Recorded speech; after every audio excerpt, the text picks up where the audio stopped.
berlaku apabila sudut 7 lebih besar daripada sudut genting. Dan kami mendapati sudut 7 dalam pantulan dalam penuh ialah 60 darjah.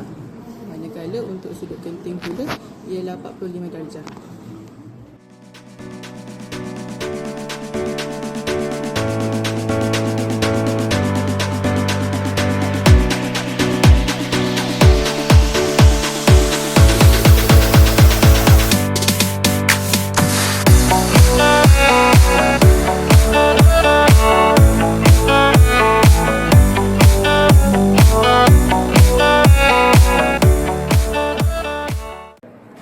Sudut 7 60, sudut pantulan 60. Okey.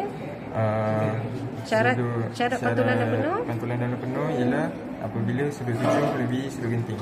Okey, berapa sudut genting? Sudut genting tadi 45.